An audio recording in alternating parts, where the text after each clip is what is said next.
अस्सलाम वालेकुम वरहमतुल्लाह। तो दोस्तों यहाँ पे ज़रई यूनिवर्सिटी फैसलाबाद के उकाड़ा कैंपस में स्प्रिंग फेस्टिवल जो है वो मनाया जा रहा है। यहाँ पे पोटैटो नेशनल डे भी मनाया जा रहा है, फ्लावर शो भी है। और यहाँ पे हम आज विजिट कर रहे हैं डिपार्टमेंट ऑफ प्लांट टेक्नोलॉजी का स्टॉल।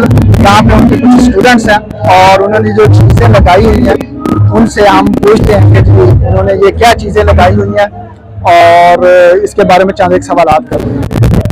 जी दोस्तों अस्सलाम वालेकुम। वालेकुम अस्सलाम। Welcome sir. दोस्तों सबसे पहले तो हम आपका जो स्टॉल है वो देख के खुश हुए हैं कि काफ़ी अच्छी आपकी मेहनत है।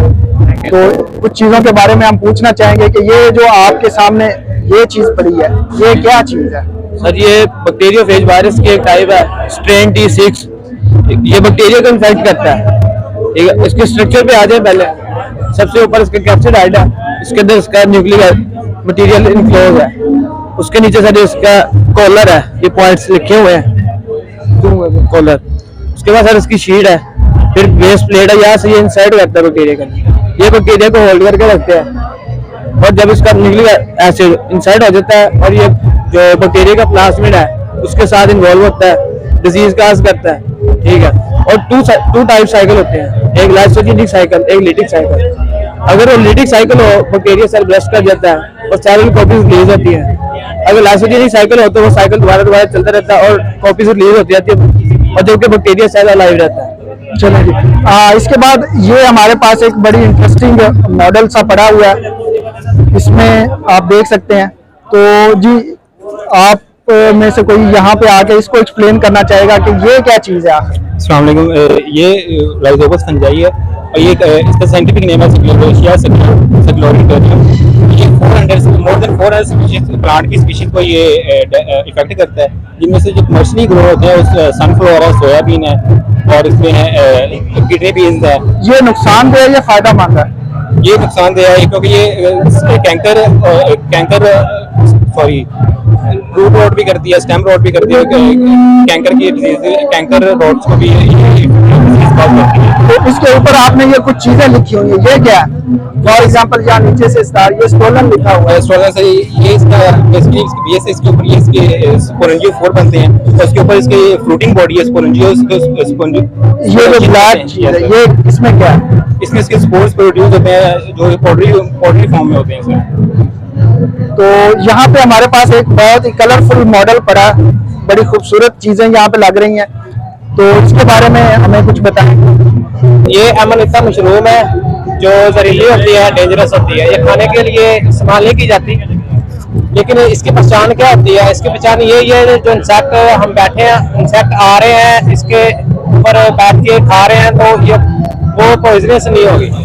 इसका ये भी बात है कि अगर कीड़े आ जा रहे हैं कीड़े आ जा रहे हैं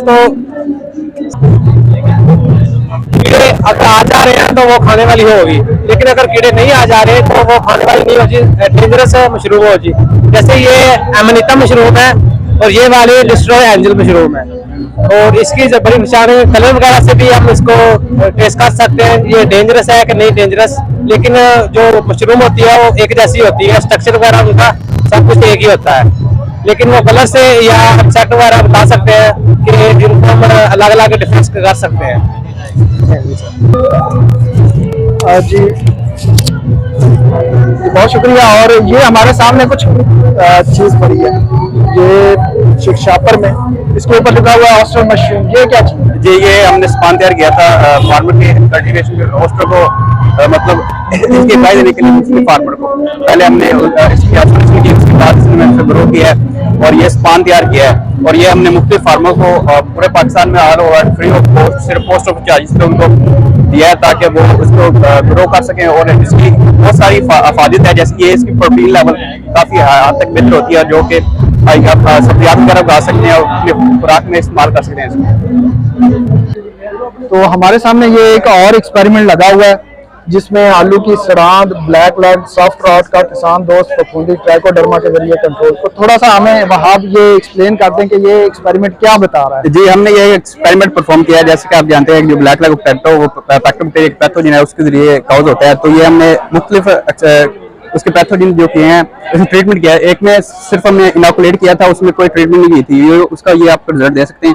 ये वैसे उसका अटैक काफी हद तक हो चुका है। उसके बाद हमने ट्राइकोडर्मा जो कि उसके स्पोर होते हैं, एक किसान फफूंदी होती है, उसको हमने इनोकुलेट किया था और ये दे सकते हैं उसका ये रिजल्ट काफी हद तक बेहतर आया है।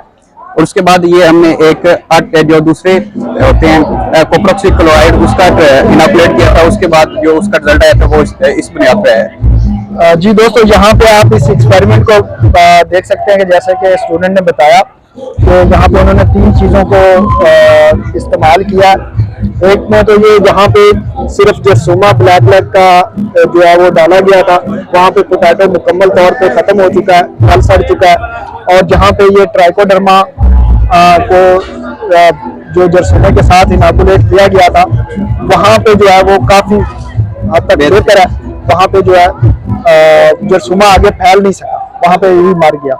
और जहाँ पे कॉपर ऑक्सीक्लोराइड और जरसूमा अप्लाई किया गया था, वहाँ पे इसने थोड़ा सा ग्रो किया, लेकिन उसने भी कंट्रोल किया। लेकिन ट्राइकोडर्मा ने इन जो कॉपर ऑक्सीक्लोराइड है उससे ज़्यादा अच्छा कंट्रोल किया। तो आखिर में वहाँ आप कुछ कहना चाहेंगे अपने डिपार्टमेंट के बारे में? जी, ये हमने मुख्तलिफ चीज़ें आपको जो दिखाई है, ये हमारा एक स्प्रिंग फेस्टिवल के तौर पे हम नुमाइश के तौर पे लगाई है और ये आपको आगाही देने के लिए थी। इसके अलावा हम आइंदा भी किसानों के लिए बहुत से ऐसे काम करते रहेंगे जो उनको आगाही देंगी। और इसके साथ शुक्रिया।